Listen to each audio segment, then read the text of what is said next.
What is up, Nintendo Land? Welcome to Nintendo Open Air Podcast. Drops, stock drops, physical game sales drops, new game drops, anniversary balloon drops, llama drops, and even Durburger drops in the desert. This has been the week of drops. If you haven't been watching all the drops lately, don't worry, we're picking it up and serving it to you in OAP style. So drop the remote, pick up your favorite headset, get ready to listen in. Alright, so this week we're going to start off with the biggest drop of the week, and sadly that is Nintendo stock. So news has been going around. Their stock is down 5.27% after E3. And basically the main theory seems to be, well, from the Nikkei, which is a Japanese publication, it says because there's no Nintendo Switch information for new plans, and the games, there weren't that many of them at E3. What do you guys think? Yes. And yes. Right? We complained about this originally, that that was all they had at E3 was Smash and Pokemon, which, yeah, they're big names, but we need something new and fresh and something a little more exciting than basically a dumbed down version of Pokemon and then just more Smash Brothers, which is really, I mean, it's a big title, but it's at the same time, fighting games are kind of niche. So I don't know. I mean, we felt the same way after E3. We were disappointed. So I think, investors picked up on that. And then, plans going forward, no new big stuff. Sorry, go ahead. They have oodles of games. They're just not telling us yet. Is that it? I did see an article recently where they said that their aim was to start bringing, I can't remember what he said, like 20 to 30 new games every month to Switch. New indie games, 20, they specified. Oh, it was 20 a week or something like that. Maybe it was 20 a week. It was something crazy. So they aim for bloat. They aim to turn into the Steam store where you can't find anything. Yeah. Well, it's like you're like, I'd buy a PlayStation, but they just don't have enough indie games. But Switch does. I'll buy a Switch instead. I don't think anybody's buying a Switch for its indie games. I think it's a nice bonus to have stuff like that, but I don't think anybody really cares about indie games. Yeah, I agree with you there. I don't really think there's a strategy to having more indie games. I mean, the only person they'd be competing with is Steam. Yeah, I think Nintendo likes having a large number of games, but they don't really care. They just like to say, "Look at all the games we have," They're being reactionary, right? It's the thing about no, really, because that was the complaint. That's been the complaint for the last really 2 generations. If you the Wii, arguably, right, it didn't have the kind of games people wanted in a lot of cases. So I think that's Nintendo being reactionary, just going, no, look, we've got games. You can't say we don't have enough games. We've got shitloads, but there's AAA titles, multiplats, they're here and there, but there's not very many. Do you think they'll start developing a Mario Pass for something? Where they'll have a games as... I don't know if you guys have heard this term thrown around a lot lately. Games as a service, or games as service, they call it. Yeah, and that's WoW was one of the earlier ones of that, where you're just paying a straight up monthly subscription for one game.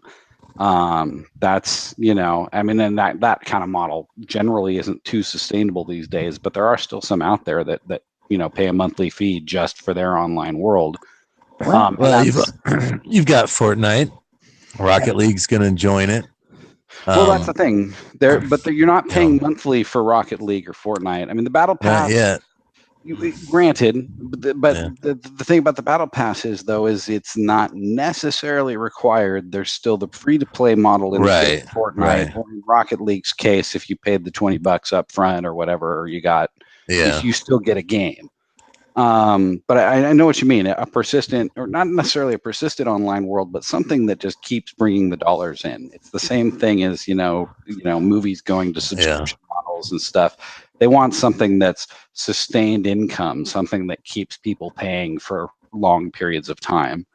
That's kind of been their whole idea for this year. They even mentioned it very recently about the games that are already out and adding new DLC and things. So they're kind of making steps towards that in a way, and they're thinking, at least, I think. Yeah, well, I think that's the way the industry is going, unfortunately, is that's where the money is these days, is you get them in free or cheap, and then you keep them buying dumb cosmetic stuff or, whatever, giving them a reason to keep putting more money in. But the battle pass, I think we're gonna see a ton more crap do that. I think, doesn't like EA already do something like that kind of, I think, for some of their sports games where they have, I don't know if it's necessarily like a battle pass style thing, but I think they do have a premium thing that just isn't that what just got added to FIFA not too long ago? But back to Nintendo's dropping stocks.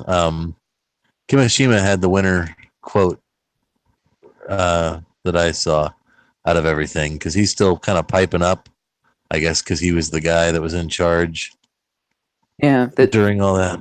Yeah, the new president only took over, I believe, on the 26th of June. Yeah. And so he was still responsible until that point. Yeah. And I know you've got that quote. Go for it. I've got part of it. This is Kimishima. This is his words. I do not believe it is suitable for us to talk to shareholders about the appropriate price of Nintendo shares, as that is for the market to decide based on their expectations of the Nintendo business. He went on to say a lot more, but that's... Yeah, but basically somebody asked him, like, hey, why is the share price down? And he was like, please allow me to deflect. It's like, who's to say what the price of a Nintendo share should be? That's for the market to decide. I can't say if it's down. That's for the market to decide what the price is. Maybe it was just too high before. Who knows? Yeah. I thought that was like the most amazing business answer I've ever heard. I'm like, that's why this guy was in charge. Yeah. Every now and then you get these business answers and you go, ooh, no wonder these people get paid the big bucks. Yeah. There was also a follow-up statement from Takahashi, who is, I believe, one of the general managers there at Nintendo. And his basic stance was, this is what he said, there was tremendous excitement there talking about E3, and we could really feel the support from our most ardent fans. So that's how he answered the question when they said, why is the stock down? And they said, E3 was great. Yeah. People loved E3. Everybody was so excited. Oh my God, guys, if you just could have seen the smiles on the faces there, our stock price would go back up. Yeah, I mean, somebody has to understand. I mean, if they're smart enough to give those kind of answers, they have to be smart enough to know why the stock's down, and that you can't just go to E3 and show one thing or two things. Like, regardless of how important E3 should be, which I don't think it should be very important, but it is. That's your showcase. TV shows have something that they do where they have, like previews for all the TV shows for the big commercial companies. They're called upfronts, where all the advertisers come and meet with the stars of shows to try to pump up the advertising prices for seasons. And really, for E3, they need to come out and instill confidence that they've got a whole bunch of stuff to sell you, being that they're in the business ultimately of selling stuff. They need to let the investors know and the fans that we've got stuff to buy. It's like, I mean, how many people would pick up, other than Smash, which they already knew, based on E3, who's going to go out and buy a new Switch and be like, I wasn't going to buy one, but after watching that E3, I think it's time to buy a Switch. And that's nobody. Parents for their very small children buying it for the new Pokemon is the only one I can think of. Yeah, but that was even announced before E3. Yeah. Oh, that's true. True. It's like... So was Smash. Yeah. So was Smash. So there's really no reason. They gave us no new reasons. I don't have the direct quote for this, but I know someone asked Reggie what he was excited about in games coming out that were going to happen soon, and I thought his answer was really strange because he didn't say Smash, he didn't say Pokemon. He named Fire Emblem and that Daemon Ex Machina or whatever that's called. That's coming out 2019, and he says that's pretty soon, right? It's like, okay, He just wanted to hype up titles that aren't getting any hype. yeah. Although I have heard good things. I've heard people say that they're looking forward to playing both. Yeah. Oh, yeah, I expect you'll have a full review of Fire Emblem. Yes, we'll probably put a good amount of hours in there. Yeah. But yeah, I think it's clear why the stock price is dropping, and it doesn't really mean anything. Nintendo always bounces back, but still, they've had a disappointing year so far. As far as if it's not for stuff like Rocket League and Fortnite and Splatoon and those games that you keep going back to, there's not much to keep you playing on that system right now. If we didn't have Rocket League and Fortnite and some of the third-party support there, it would be just like the Wii U, and we'd all be playing Splatoon still because that's all there is to play. Yeah. Yeah. So except for I'm still tired of Splatoon. I was tired after the Wii U. I think this has been an eye-opening experience for Nintendo, and I don't really understand why that is. Why they didn't know going in this is going to be a very underwhelming E3. Why they weren't prepared for that. Whenever they get a taste of success, they immediately get cocky. Like it seems like as soon as they are back on top, they just immediately go, "Oh yeah, this is how it's supposed to be," and then they just sit on their asses. I don't know, you know what I mean? It's like they blew it out the door for a year, not even a year really. They blew it out the door for about 6-9 months, and then squat after that. Really, since like November of last year, we've seen very, very little. And it's telling to me that the two games that and I think I brought this up before, or somebody did, that the two games we've played the most of, by far the most of, over the past 6-9 months, have been multi-platform games that are available on other consoles and PC. Yeah. And just a couple of them, because I mean, that's the other thing. It's like, how many multi-platform games do we get? A handful. And now it's just like with Splatoon, we're playing the shit out of whatever we get. Like, imagine, I mean, granted, Fortnite is like, the global phenomenon. But I mean, imagine how much more stuff we could be getting that we would be as excited about. I think part of it is just the fact that we get thrown the bone every so often and we devour it. Yeah. Devour that bone. Well, I think a lot of Nintendo fans are possibly like us, and the fact is that we only play Nintendo, we only have a Switch, or we're primarily using our Switch. So maybe we've heard about this for a long time, and then it's like, oh yeah, we can finally play this because you read everyone else talking about it. So that plays into it, I think. Yeah, I mean, Fortnite is the biggest game in the world right now, so it's nice to have on Nintendo, but I'd still like to see Nintendo do some more. Yeah. Maybe something that they made for a change. And again, I mean, why they did Smash, kind of a little while after fighting games. They were a little late to the fighting game thing, but you know what I mean? When they jumped in, they made a huge splash. They could do the same thing with a battle royale game. Yeah.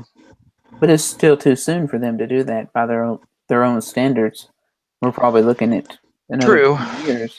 Another few years to do it. Yeah, agreed. And I don't think the fad's going to wane. I think this is a legitimate, its core concept is, I think this is going to be its own genre going forward. You know what I mean?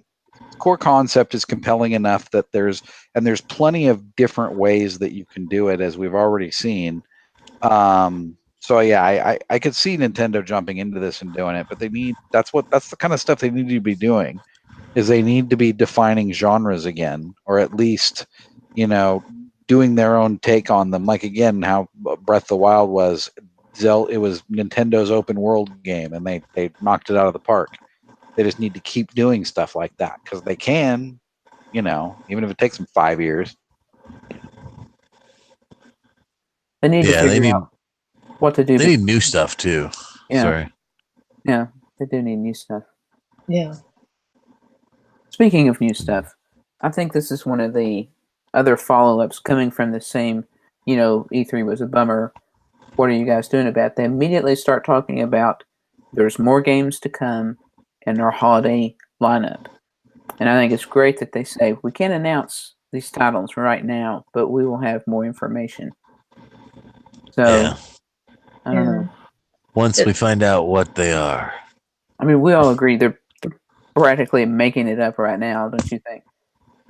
Like, what? I think they've got stuff. I think they've always got stuff. I don't know why they're so secretive about what they're going to release, when they're going to release. Obviously, it seems like they're even that way with publishers, where publishers aren't allowed to comment on whether they're going to be on the Nintendo system until Nintendo's ready to make the announcement. And I don't know why they're that way. Because it's like stuff like, Fortnite, it was rumored for a long time, and the Fortnite people just said, we have nothing to announce.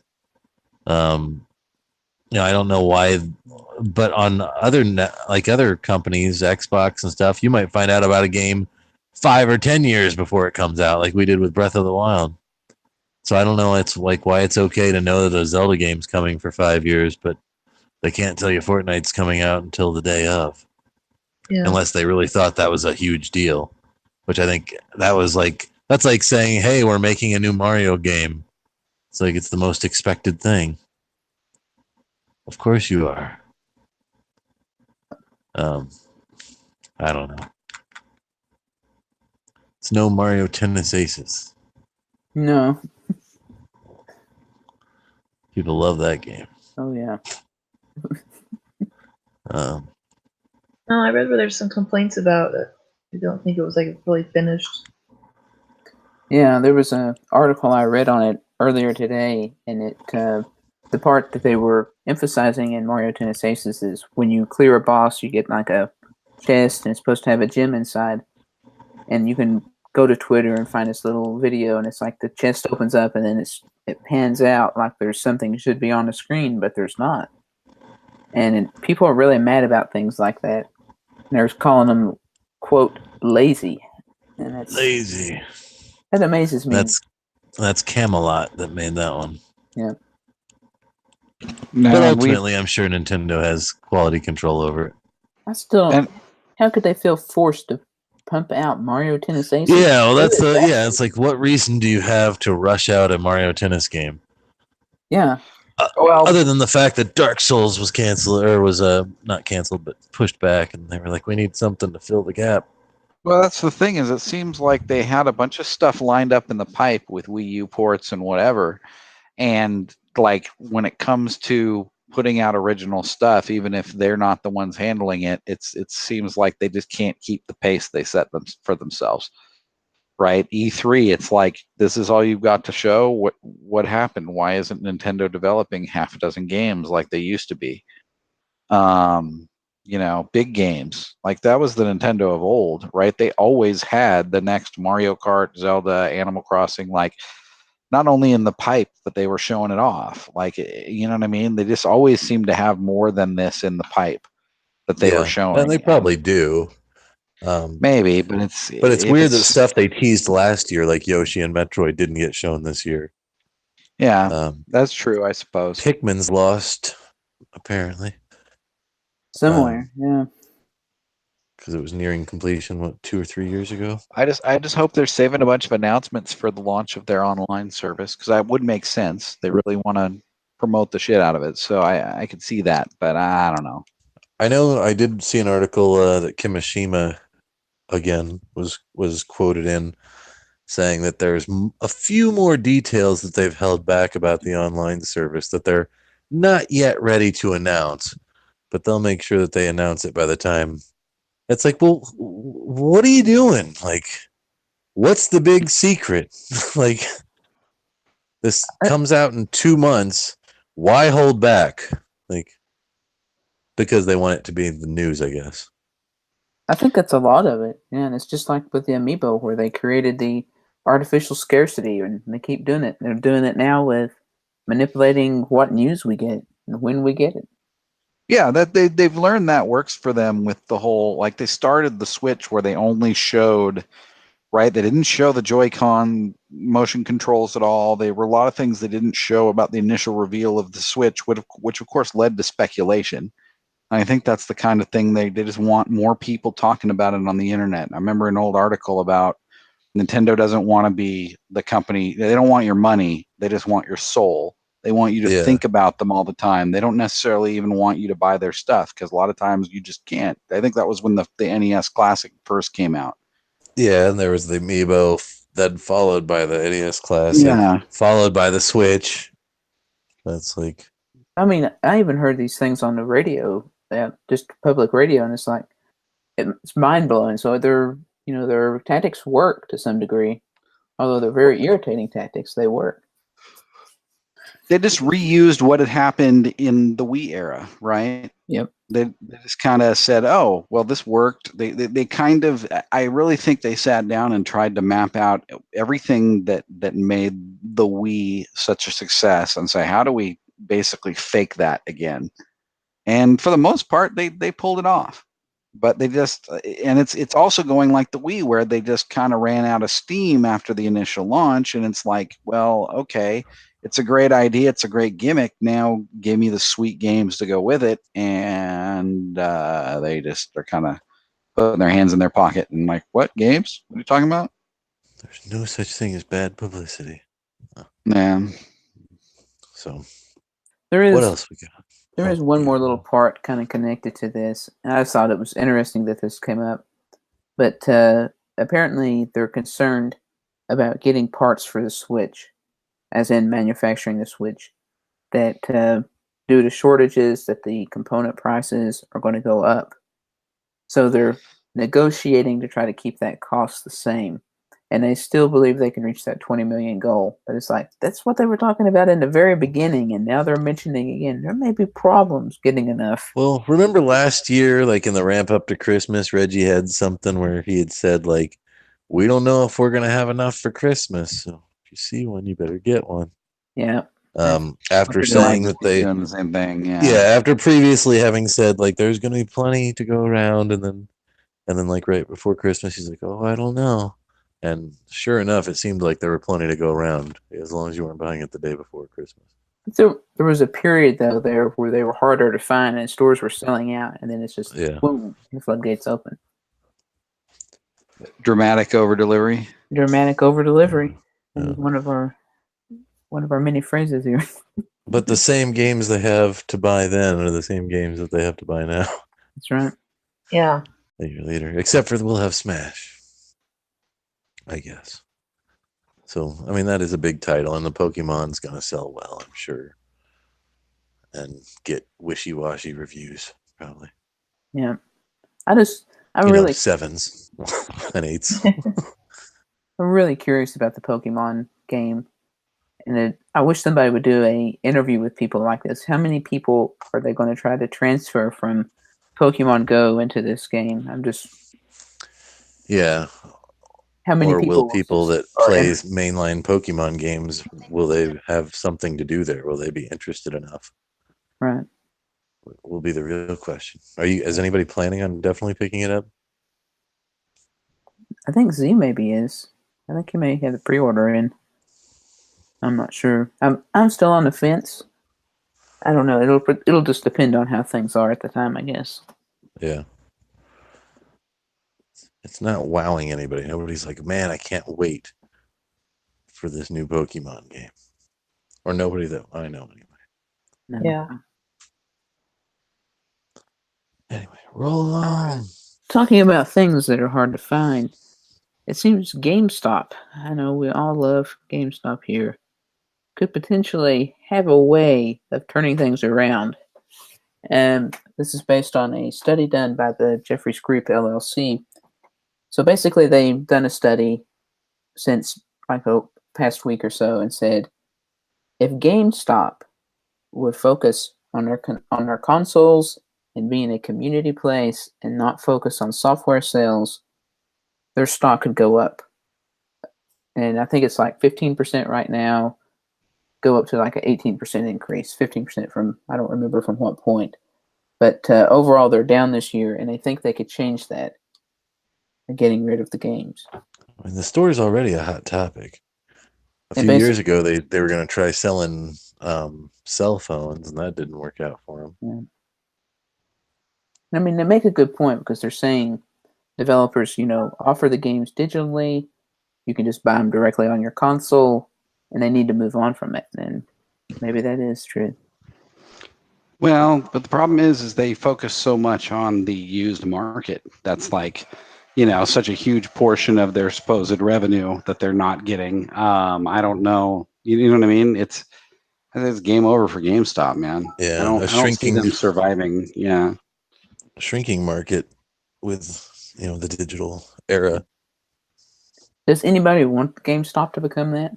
To become they want it to be a hub. We for don't want them to gamers. be what they are now. I mean, what could they do to make you be appealing to a gamer? I don't know. Not suck. Lower their prices. Yeah. Not push their employees to try to sell you everything possible. Yeah, that's true. Yeah. I mean, at this point, I'm not going to GameStop. It would take a lot to make me a new customer to GameStop. Maybe if they sold more retro stuff, but that just appeals to me. I don't think that appeals to a wide margin because the retro gamers are going away too. Yeah. There's some shops in the area that specialize in older games like that, NES and 64. Yeah. And I don't know how well they do. I mean, they have locations and they stay open, but there's maybe one or two people in there at the most, which is not a lot different. The one I've got, it seems like there's always a line of people to sell stuff, but I don't know how much of the stuff actually goes back out.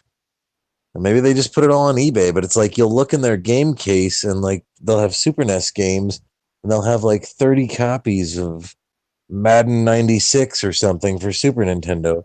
And it's like you should never have allowed your people to buy more than like 10 copies maximum of a 96 sports game that you're trying to sell for like $1 that nobody really wants anyway.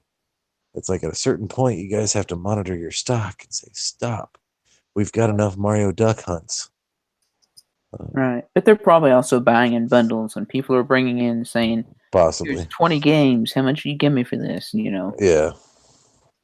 Or they're trading in for a console. They're you know what I mean? They're not really getting cash for it. They're just getting a discount. So it's they do a lot of that too, where they'll give you more trade-in value than cash, and they sell used DVDs and Blu-rays and stuff as well. I just heard there's another place that just opened recently, not too far from my house that I haven't been to yet, but the guy apparently sells retro video games and vinyl, because you have to have that vinyl. But in his article, he was saying that he has like video game, like he has systems set up, like retro systems set up, and lets people play video games. And sometimes he stays open till midnight because somebody's trying to beat the original Zelda on original NES. And he doesn't want to have to kick them out of the store when it's closing time. So he just lets them stay until they finish their game. I'm like, he's going to be out of business soon. Yep. Yeah. But he seems like a nice guy. I mean, are you guys interested in that? Like a hangout place to go to? I always wanted. Not really. That's what arcades are for. I always wanted to start like an arcade bar. And I know there's a few of those kind of places around. But it seemed like, with the right time, with the right generation of games and whatever, you put it next to like a college, or whatever, seemed like something like that would take off. And it's somewhere where like, I would love to hang out in a place, hang out at a bar where I could get a drink. And there's, instead of a bunch of sports up on the big TVs that I don't give a shit about, it's instead a bunch of video games, it's a bunch of Twitch streams or whatever. It's a place where people are encouraged to bring their Switches or whatever and play games while they drink. Call it the Switch and Twitch. So basically, that's great. But sorry, I've like for probably 15 years, I've occasionally brought that idea up. Usually, when drunk or stoned with friends, like, oh, we should open a bar where it's a video game theme. Who's And, got startup money? Yeah, I mean, yeah. I mean, there's a couple of arcades in our area that are doing well. I just don't ever want to leave my house. That's the part that gets me. I'm just antisocial. that's the modern age. Yeah. Yeah. And like Mo said, most of these places where you would go, it's like a hangout for video game people. You find out it's all kids, like the Pokemon League. They have different locations in different towns. And I stopped in a store one day. There was like a collectible store that had one. I was like, "Do you have adults that come and play Pokemon?" And he's like, "No, it's all kids." And I'm like, "Okay, well, that's not my bag." So. Yeah, people assume I'm buying when I buy 3DS games. I always assume that people assume I'm buying them for my kids. Right. Yeah. Well, that's okay. I mean, video games are supposed to be for kids. I know, somebody was talking about Fortnite, and someone was like, "I always assume everybody I play with is 12," and then somebody was like, said that they hear kids like 7 and 8-year-olds talking about Fortnite and doing the dances in schools. Some schools have like sent letters saying that you need to not let your kids play Fortnite because the taunts are disruptive. The dances are disruptive. Oh, that they're doing that they're. Yeah, they're intimidating kids by doing these dances. Yeah, I don't know how that's different than us trying to moonwalk out on the playground. He says. Yeah. Did you ever intimidate children moonwalking? If you did it damn good, you did. I guess so. I don't know. I could never make it work. I guess I would still be intimidated if Sand on the playground helped. Get some sand out of the sandbox, throw it on the pavement. That gave you just kind of the right, slippery but not too slippery texture to pull it off. If you had like Vans, if you had good, flat shoes. Yeah. Vans have a waffle on the bottom. Yeah, but I mean like, things that have big like knobby tires, like Doc Martens or something, right? Versus something that's relatively flat, like a regular tennis shoe or something that's not too obnoxious. Yeah. Which was pretty much all the shoes I remember back then. They didn't have the big ass, right? You didn't have monster tires on your feet back when we were growing up, but No. anyway, reeling us back in. We were going to talk about that next. Yeah. All right. What kind of shoes do you guys like? Let us know on Twitter. Oh, we need some new game. I mean, Nintendo themed game shoes at Vans. Just saying. It seems like they're gonna. I've seen more and more stuff still of them saying that they're still considering. They talked about the Mario movie and how it's gonna. I saw an article saying the Mario movie is supposed to appeal to new audiences as well as older gamers that have been with Nintendo the whole time, and that they're still continuing to spread their wings and look into other licensing deals. Knowing how long anything related to Nintendo tends to take to develop, I'm looking forward to taking my child to go see the Mario movie. When she's 8. Yeah. She's plenty old enough to appreciate it.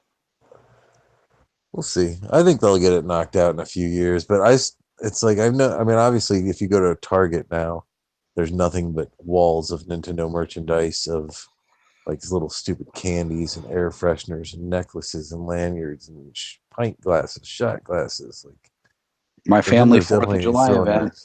Image on there was 2 kids running around with them at my family 4th of July this year that didn't have them last year. So shot glasses. Are they doing shots? Yeah. 10-year-olds running around doing shots. I hope you mean the call this one the one up. It's a shot of Midori and a shot of Irish cream. Oh. It's called the one up. Yeah. Oh, Yeah, that it would be awful, but it's disgusting. got green and white in it, so that's all I could come up with. That's I gross. guess you could use absinthe instead of Midori, but it's not going to be good no matter what. Midori and milk, man. That's all. Or, Oh, yeah. no. Midori. A shot of here you go. Shot of Midori, shot of vodka, and like just a splash of milk. Blech. That would still be Send us your own disgusting drink ideas on our. Nintendo. They got to be Nintendo themed. Yeah. I'm suddenly glad that I don't drink. I'm sure you could just do like pour everything like a Long Island into a glass and call it the Super Smashed Bro or something. Oh, All you right. should try. roll along. You should try Midori and Midori vodka and milk, Jason. I think you would actually like it. Skip the milk. The other two might be okay, but no milk. Midori is Japanese for melon, isn't it? Yeah. Yeah, it's a melon liqueur, which I I'll don't know if it goes with anything. I've had 7 melon Up or flavored something. soda, and I don't know what you would pair that well with. I don't even think that'd be good drinking melon soda with a melon, but I don't know. Pair it with alcohol, and it'll be fine. Yeah. So speaking of weird pairings, pull us back into our topic list.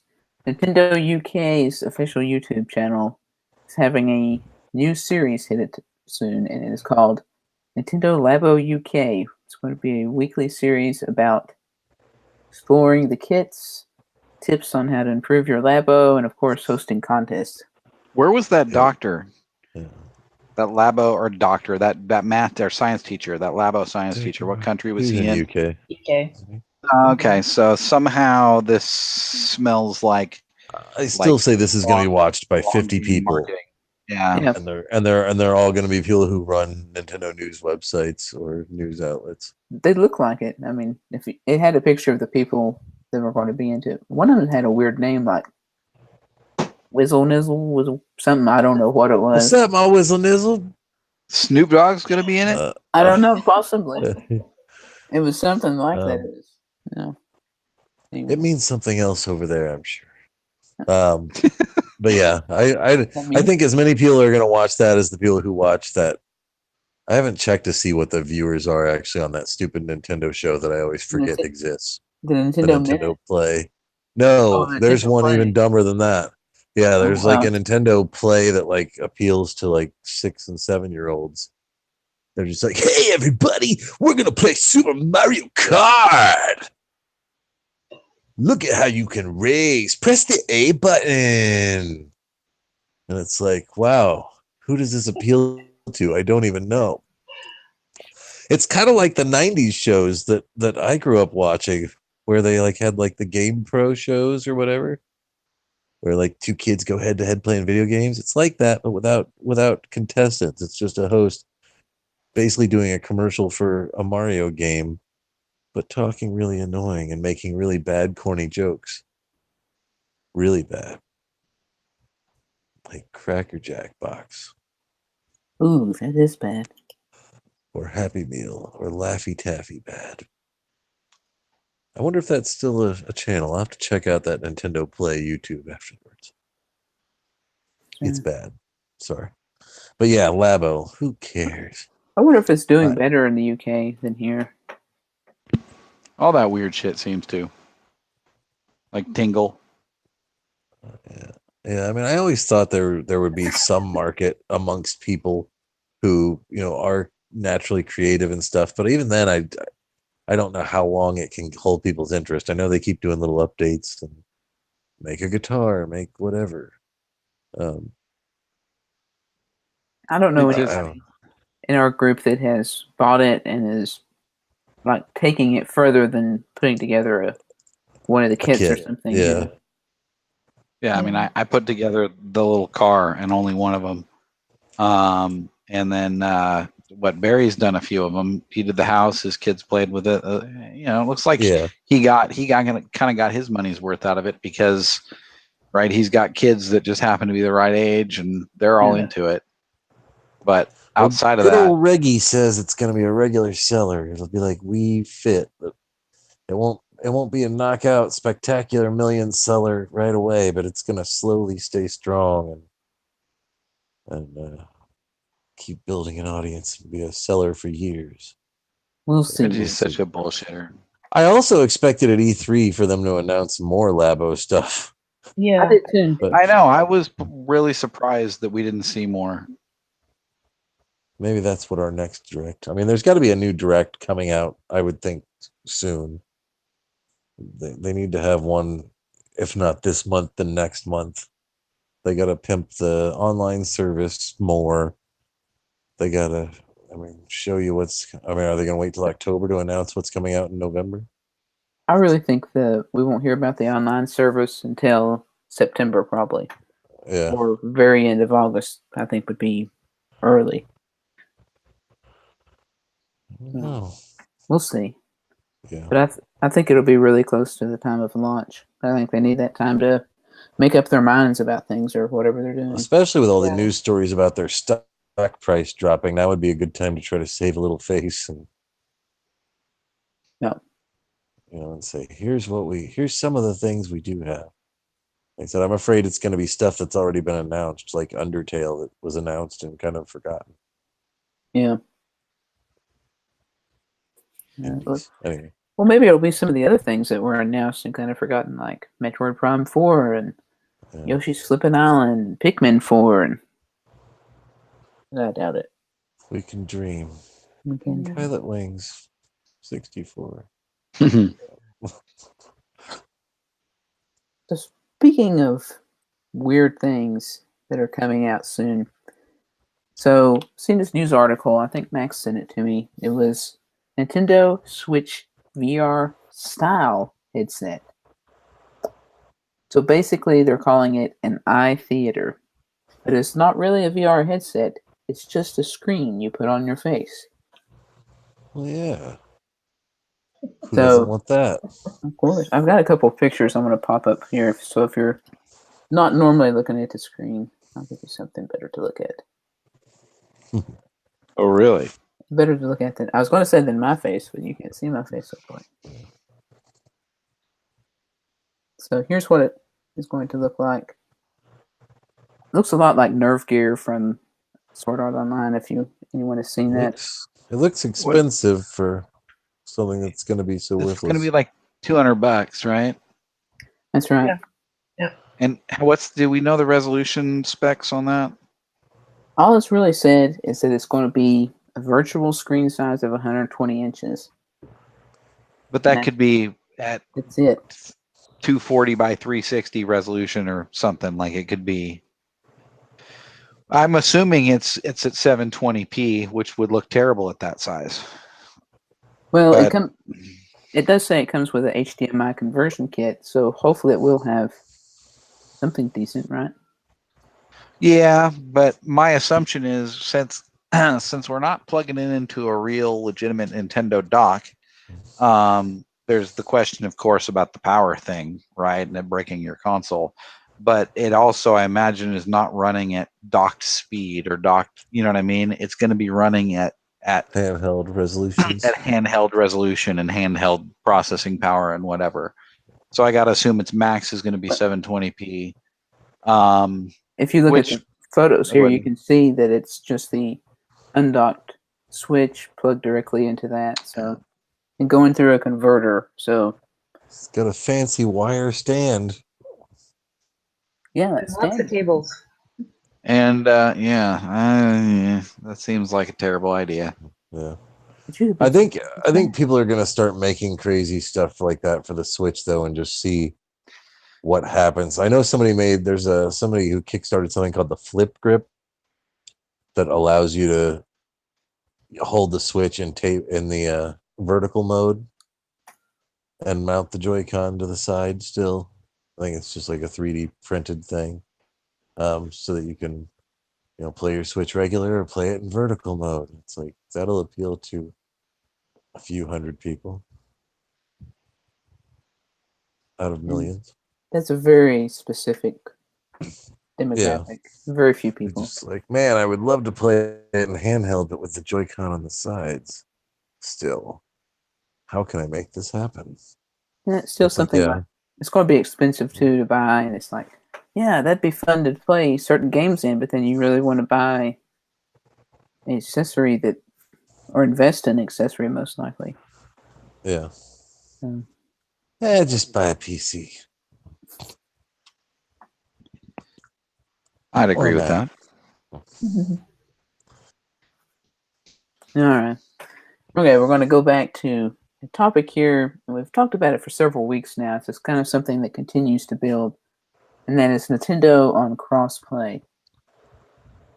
So, Nintendo has made an official statement, and this comes from Susumi Tanaka, who is a senior executive officer, and this is from the general meeting of shareholders.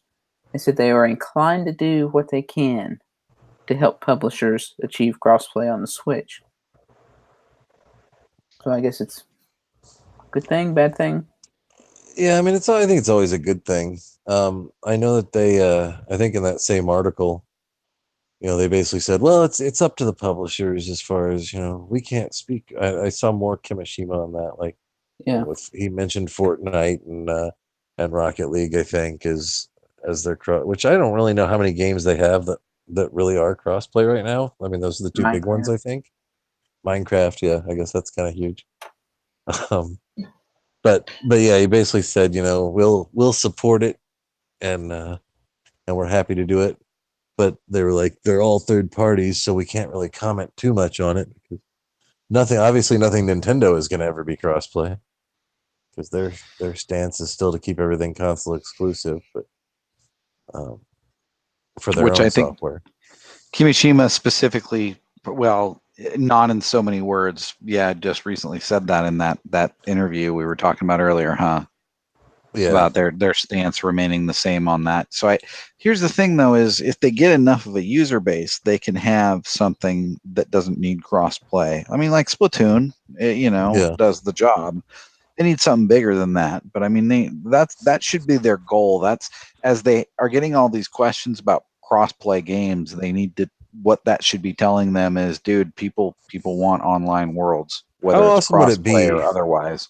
if they took one of their crap, properties, such as a Sub Wars, and said, you know what, we're putting out Sub Wars, and we're also going to be releasing it for PC and Xbox, and it'll be cross-platform. If they would talk about reaching a wider audience, and getting the Nintendo brand out there more, maybe instead of mobile games, maybe they could do something like that, where they put out not a huge Zelda or Mario, but just some little Nintendo property, and get it cross-playing with the Switch people, and say, well, I mean, Sony, right? They the whole thing with Crash Bandicoot, and Sony now has like an arm or a division that's going to be making games for other consoles. yeah. Which if it makes financial sense to them, it might make financial sense to Nintendo. The big thing with Nintendo is controlling, especially their IPs, how they're perceived, what goes on in the game. I think it would take. But they pop that cherry with phones, though. Like, you know what I mean? Yeah. Because they can't really control the phone hardware, or operating system to any real degree. And there's a million different ones. There's a million different variations of Android out there, and a million different types of Android phones versus iPhone, which is a little more standard. But right, they had to support a wide variety of hardware with the phone stuff. So it's not completely, you know what I mean? It seems like they're inching that direction, sort of. I don't see other Sub consoles. Wars Battle Pass. Yeah, I don't see other consoles yet, but maybe PC. Mm-hmm. You can So unlock different subs as you go. And season. I love Mo's idea. Honestly, that seems like just the right IP to just the kind of IP they would do it with. Something that they don't really care about, but has more appeal than Rusty's Real Deal Baseball. Yeah. And what if they took it in a different direction, instead of just allowing it to be crossplay, but maybe partnered with like Microsoft and developed the game together, and then had it as a joint game? Like they partner with, with like Camelot for Mario Tennis Aces. Just let it be a joint effort. Yeah, do something like that, because Microsoft obviously does PC too. So, like Microsoft actually licensing the IP with the whole caveat that they're going to make a Xbox/PC version of it. Maybe. Because I saw somebody had created a logo. I don't think it was officially from Microsoft or Nintendo that had Xbox and also a Switch logo and said "Survive Together." And it's like that. That could be something if they started teaming up. Yeah. I think it would be mutually beneficial, and it would leave Sony out. It would say you're gonna buy an Xbox or you're gonna buy a Switch to play these games, but Sony's not getting it. Mm-hmm.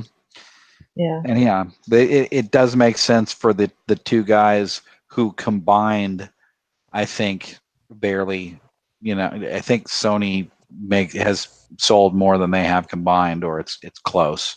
Yeah. So yeah, it does kind of make sense for them to team up a little bit. And which we mentioned before. But to that degree, maybe. I mean, I don't see it anytime soon, but I think down the road it might make sense. If they're listening right now, especially if Microsoft got out of the console business, right? Yeah, which I don't think they'll. I think they'll still go a little while longer. Yeah. Yeah. We might see an Xbox 2.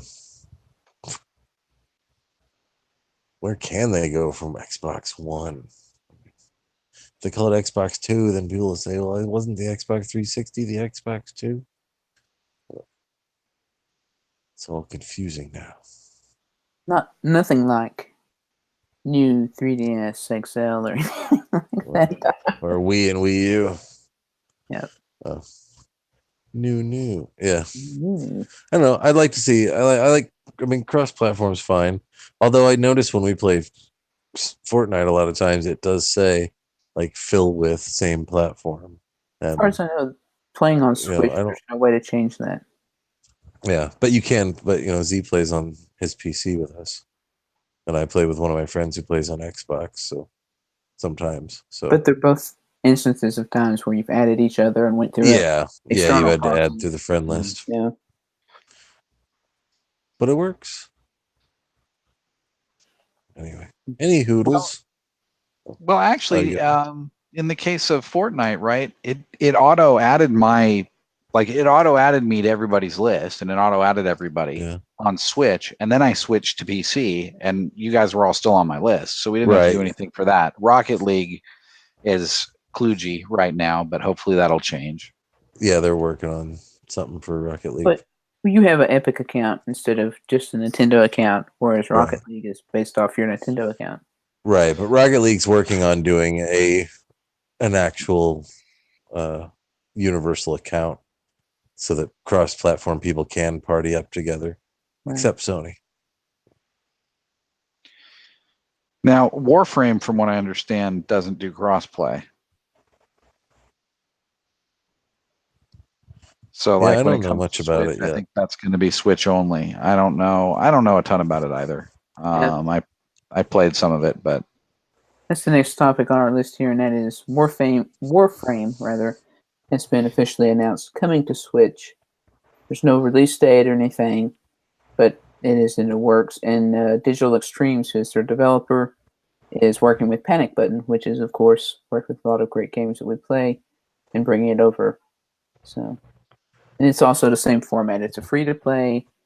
Yeah, I think it's like the blood and guts version of Fortnite, basically. Well, it's a little more bloody and gutty, but it's also, I don't know, it's also a little more shootery and a little more RPG-esque. Like as I was running through kind of the intro stuff, I'm opening chests and gathering up various currencies and consumable items and things like that look to be maybe crafting items. I don't know.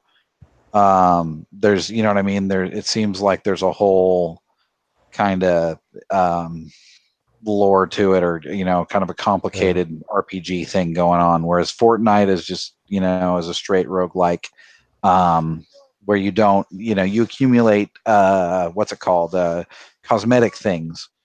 But this one, you're actually upgrading weapons and leveling up, and it's a little more like that kind of thing. Wish I could level up my weapons in Fortnite. And we should mention this game has been out since 2013 on PC, and then soon after that, it was also out on PlayStation and Xbox. Yeah, like I've run across it lots of times on Steam. Oh, it's a free to play shooter. Next. Yeah, it's probably worn out its welcome on all the other stuff, and no one else is interested in the game anymore. And they're saying, "Hey, we could bring it to Nintendo Switch and gain a new audience, milk a little bit more life out of this game." Well, but one thing though, the only thing that surprised me is there was a leak recently during the Steam sale. They changed their API interface, and somehow somebody was able to pull a list of like the most played games of all time, and Warframe was in the top 5. I don't remember exactly; it was like number 2 or 3 or 4, but it was one of those. Apparently, it is kind of a sleeper. A lot of people have played it. Yeah, that's the appeal of the free to play model is that there's zero barrier to entry, so it doesn't. I mean, if you've got even a passing interest, you might as well download it. It's free. And yeah, I mean, I spent an hour with it tonight, which of course is up on our Twitch stream at the podcast and NOAP_podcast. And I just played through the first hour of it basically, and that's enough for me. I'm not particularly interested in playing any multiplayer. It was like kind of the intro stuff where it shows you all the moves, and then I went on like the first mission to do something. Like you actually have to go on missions to unlock the store. That was the mission I went on. I got some item, I brought it back to my ship and plugged it in, and it's now I can buy stuff. Great. With real money. With real money, exactly. And then the next item, like I haven't done the mission yet, but my next mission is to go retrieve some items so that I plug it into my ship, and then I can access the chat and social functions and the friend list and whatever. But yeah, I actually have to go on a mission to do that. That's so weird. Yeah. But they're also probably learning missions to kind of show you the ropes how stuff works. Yeah, their intro, and as far as I know, this is mostly the core of this is supposed to be multiplayer, like Fortnite. So I'm assuming that all this single player stuff, once I'm done, once I've collected everything to build out my ship so that I have a full interface, then I'll be dropped into multiplayer at that point and just get, chewed up. It's like they allow you to buy stuff before you can even add friends. Yeah, that's like the first thing you do is get the ability to buy stuff. Just to tempt you to go spend some money on a bunch of in-game currency. Yeah. Maybe the next Splatoon game will end up being with a free to play or a battle pass where you get certain weapon variations, like you might be able to get the dualies, but you get the dualies with a different loadout if you're in the battle pass. I could see battle passes. Nintendo has always been about a level playing field, so I see them doing something like Fortnite where it's all cosmetics. Yeah, like they did, like they've done with the amiibos and everything else. But I totally see them doing this. And again, the battle pass thing is just like releasing an expansion. If you justify it with the content, you know what I mean? If people feel like it's worth jump into Fortnite a little bit. Like I don't know how many of us are going to drop the $10, but I think most of us probably are, just because we feel like it's worth it. We've all played a crap load of it since it came out, so it's like $10 extra for basically an expansion. All right, sure. Yeah.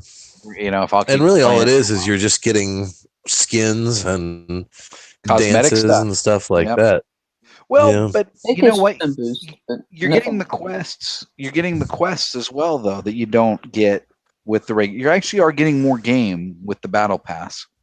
Well, the quests are just accomplishments to do, and those help you level faster to get more of these cosmetic things. But I mean, I bought the battle pass for this season and maxed it out. And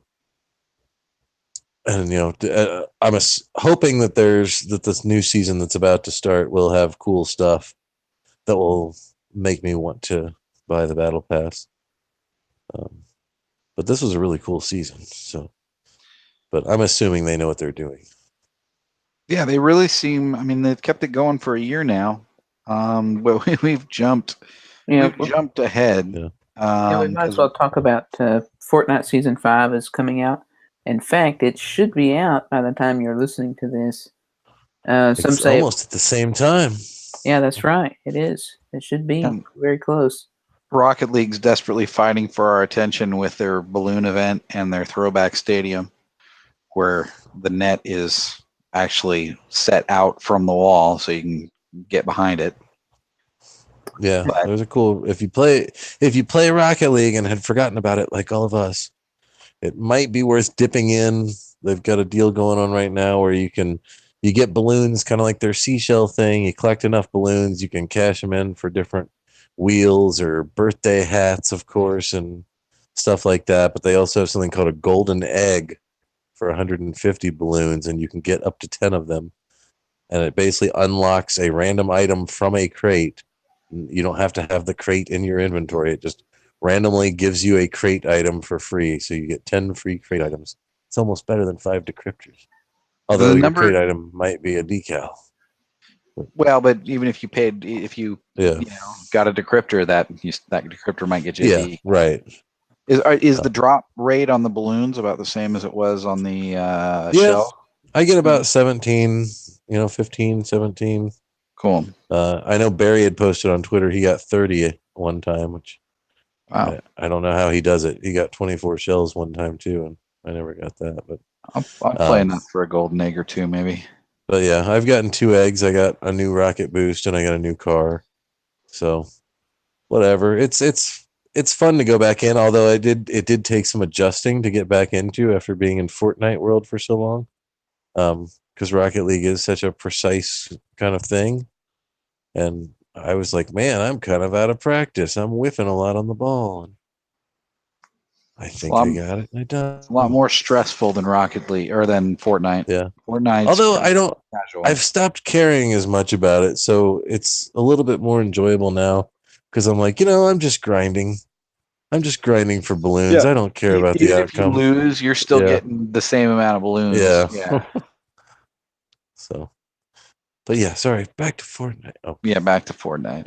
And I should mention this is in celebration of the 3rd anniversary of Rocket League. Of Rocket League, yeah. And the 10th anniversary of rocket-powered, super acrobatic, blah, blah, blah, blah.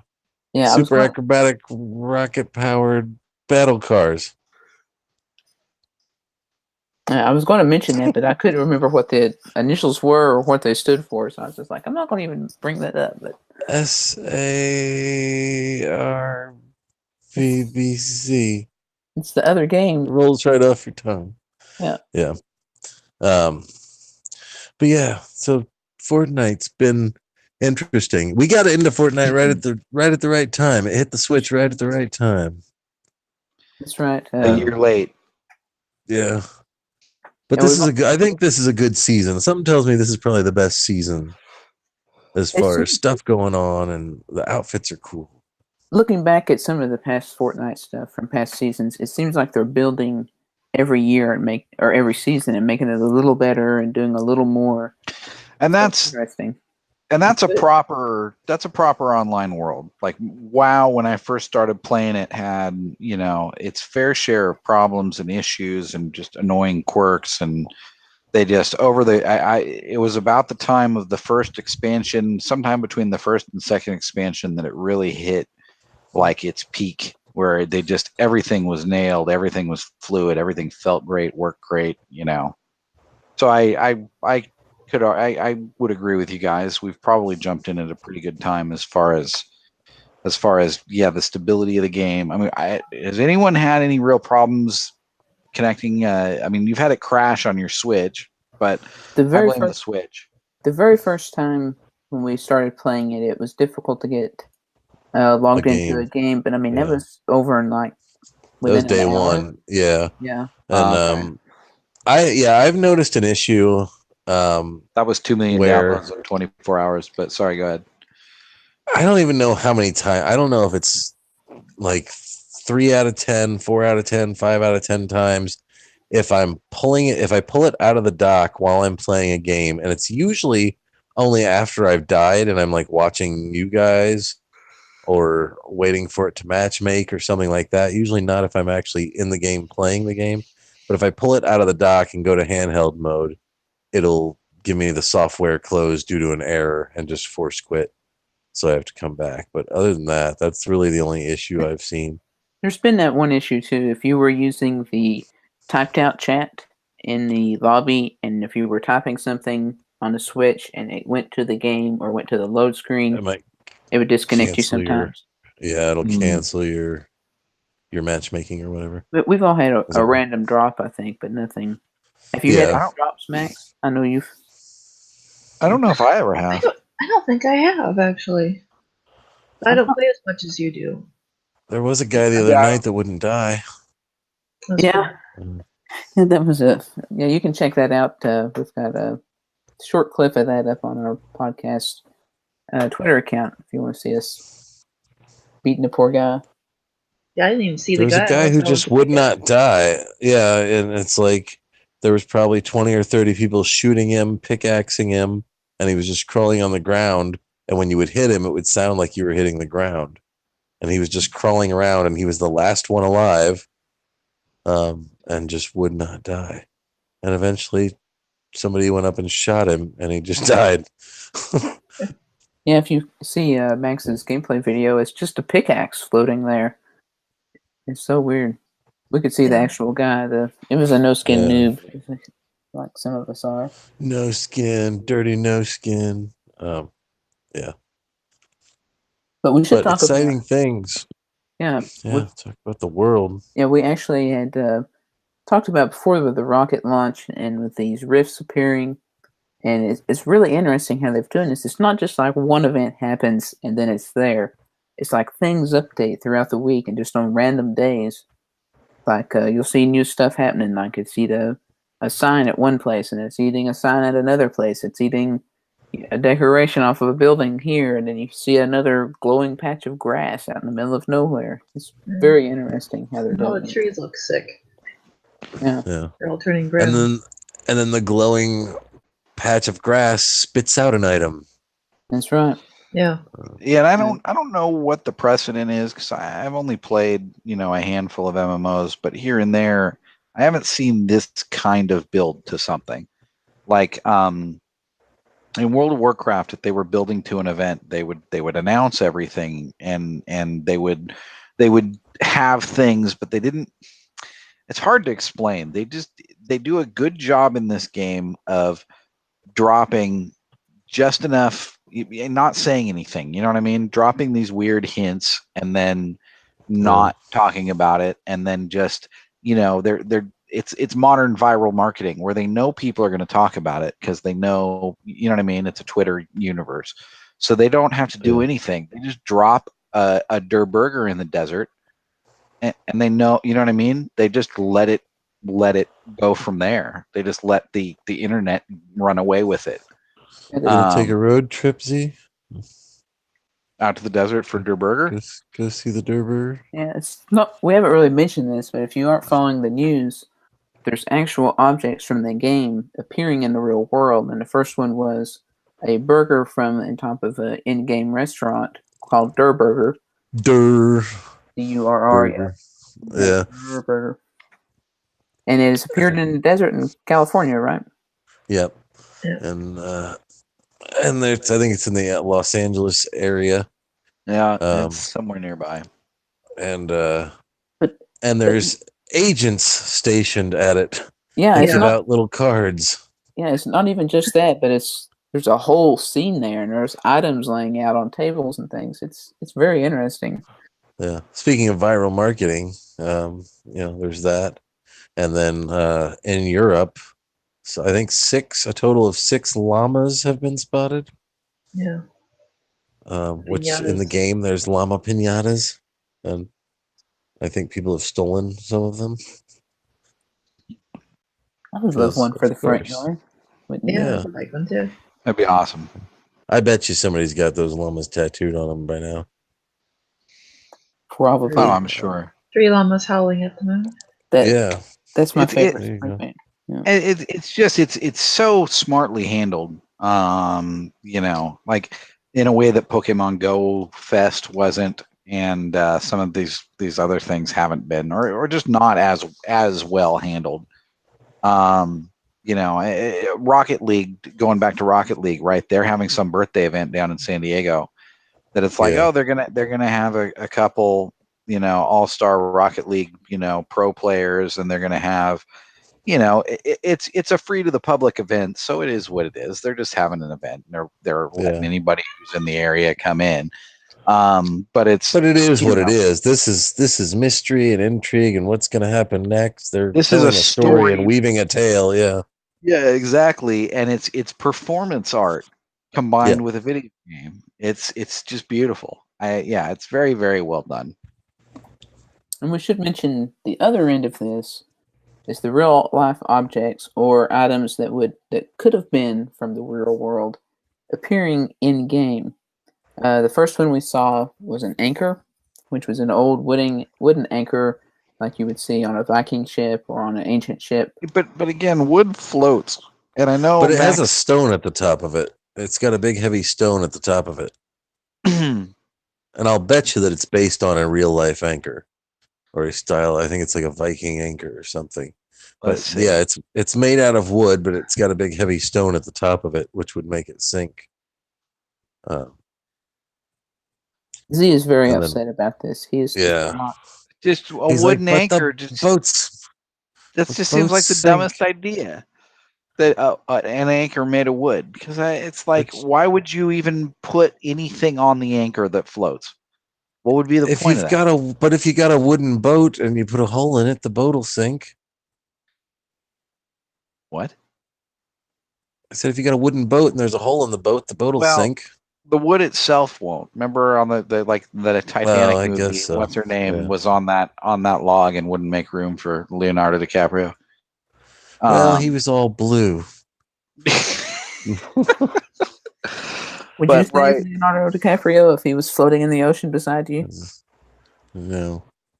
And I've thought a lot about this, like a boat, like an old style boat, like, sailboat in the old days. The reason that would sink is because there was heavy stuff in the boat that would cause it to sink, all the people and whatever else. And that's why, it's shaped like a bowl. But I don't know. It just still seems weird that you get wood out of an anchor, but that's such a weird, obscure detail in the grand scheme of what we're talking about. But there's also a carriage. Like a horse-drawn carriage. Yeah, like an old stagecoach. Yeah, like an old West stagecoach kind of thing that appeared. And then just tonight, some bones appeared. Two of the items have appeared in Moisty Mire. And they're giant dinosaur bones, right? It looks like a dinosaur bone to me. Not a carnivorous one, though. So is this going to be like Westworld, where Moisty Mire becomes Jurassic Park, and then there's going to be like a Western area, and there's going to be a... Well, the speculation has been that, there's going to be some Viking, and they've been doing little teaser images, and one of them was like a kitsune mask, like of Japan style, and then now there was like what looked to me like a Viking axe or something. Almost looked like a tomahawk, but it had like ornate carvings in it. Fox. Yep. Jason, you told me. Okay. So, so who knows? There's going to be. I'm hoping they put the DeLorean in it.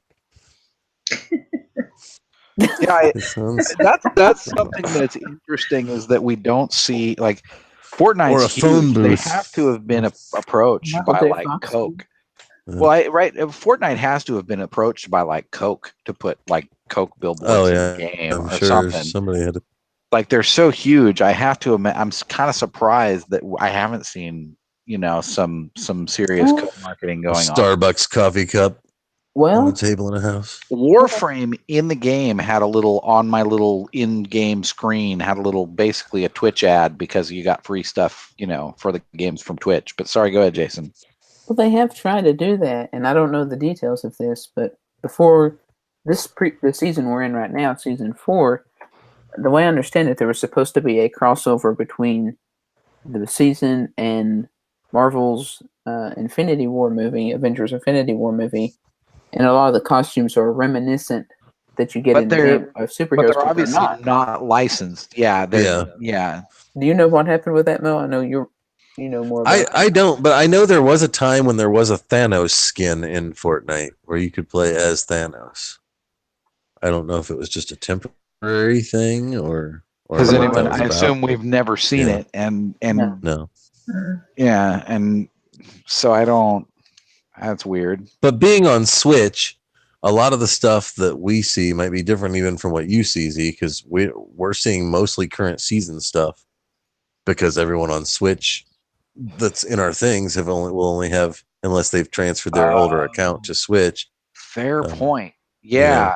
I see it because I play a lot of solo on PC, and I play it just a lot of times I'm just idle hiding. But I do see crazy costumes that Gingerbread are Man or Nutcrackers or like there. Have you guys seen the stone? It's like a the angel, stone angel. yeah, Yeah, yeah. that one's cool.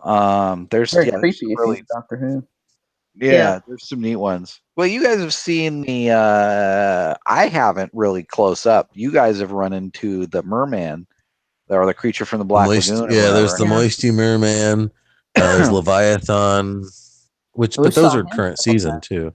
Yeah. Oh, they are okay. The earlier Yeah. season stuff is the stuff that's like very slight difference, just like different colors on the costumes of the standard characters.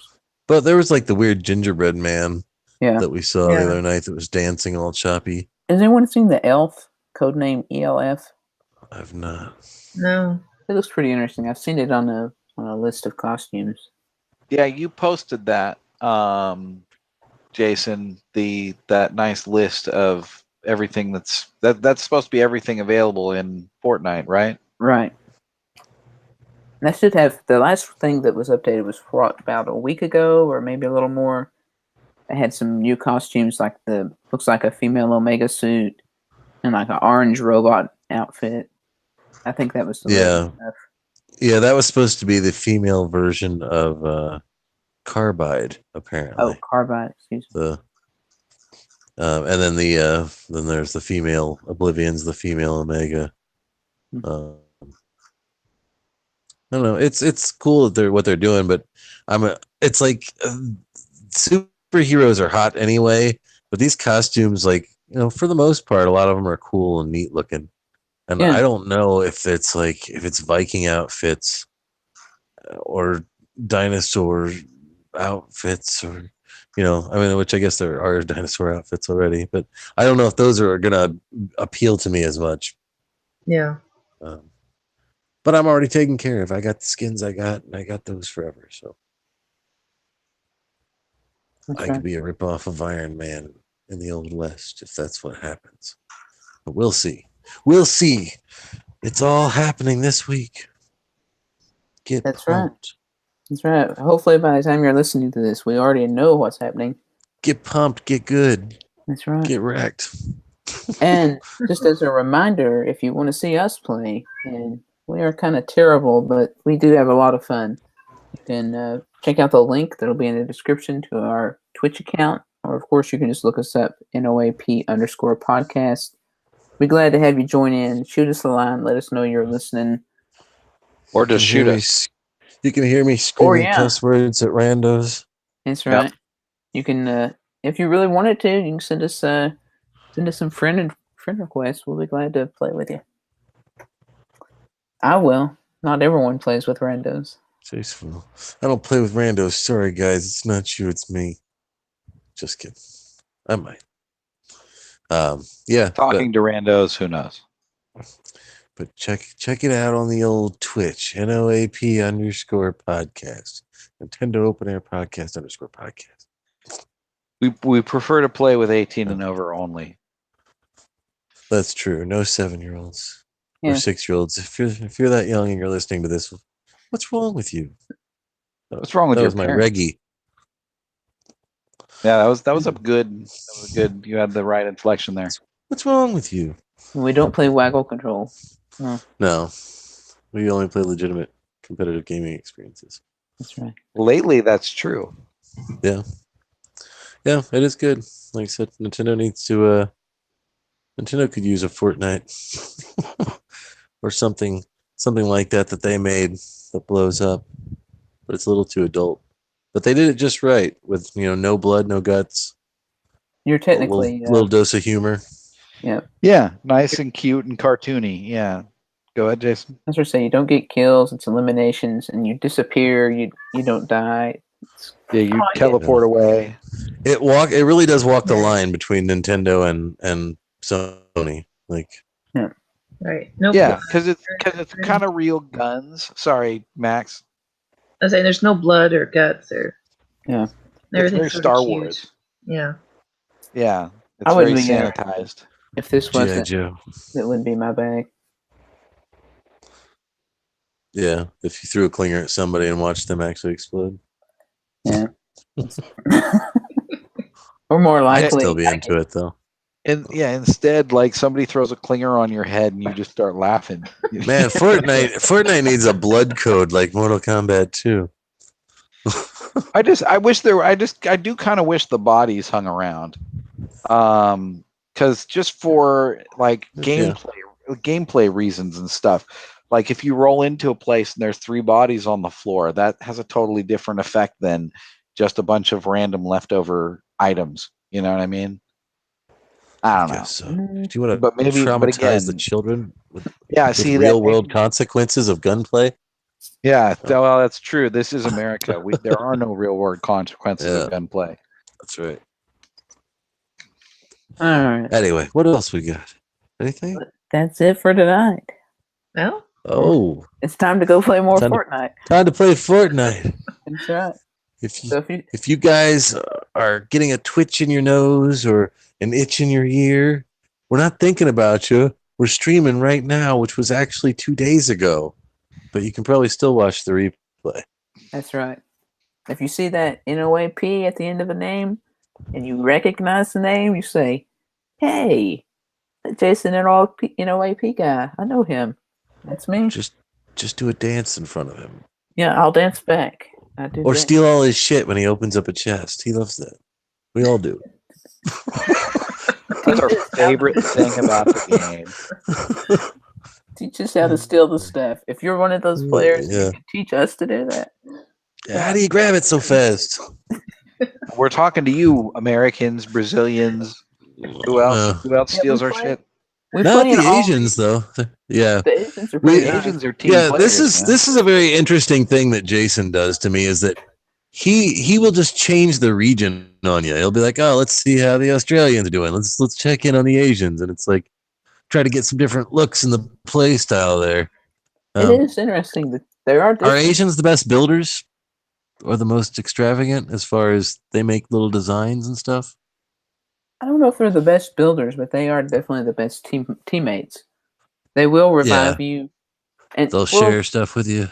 Yeah, I should admit what brought this about is I was playing one morning, and I was playing North America, and it was just all kids. I had voice chat on. I was not voice chatting, but I could hear voice chat. It was kids playing, and it was just, I was crawling across the ground after getting shot past 10 people, and nobody would stop to revive me.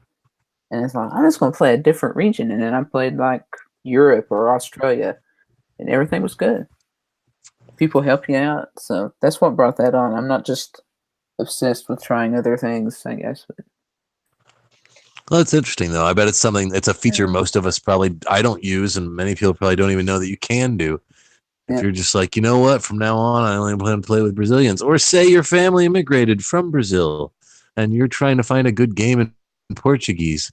You can just go to the Brazil, or can you? Or is it just South America? It's odd. The regions are North America East, North America West, Brazil, Oceania, which is Australia area, Asia, and then Europe. So it's some very huge areas. Yeah. North America is divided, and then Brazil. So apparently Brazil is big on Fortnite. Yeah. Well, it's also the largest country in South America as well. Yeah. If you're over in Colombia playing, you can forget it, man. You're on a different server. I don't know what server you would be on, but you're not playing with other friends. You could play with us, or you could play with Brazil, whatever. That's right. You're not going to understand what we're saying either way. That's right. But anyway, that'll do it for tonight. Yep, we should close out. So, as always, thank you for watching. If you enjoy our program, be sure, if you're on YouTube, give us a like, give us a subscribe, shoot us a line, say, hey, we like what you're doing. It always helps to hear back from our fans. And, of course, if you aren't on YouTube, if you're listening on Stitcher or iTunes, where we're also up, you can find us on Twitter at NOA_podcast. Shoot us a tweet and say, good stuff. We'd love to hear from you. So thanks for listening, and see you next week. Have a good night. Good night. Party on.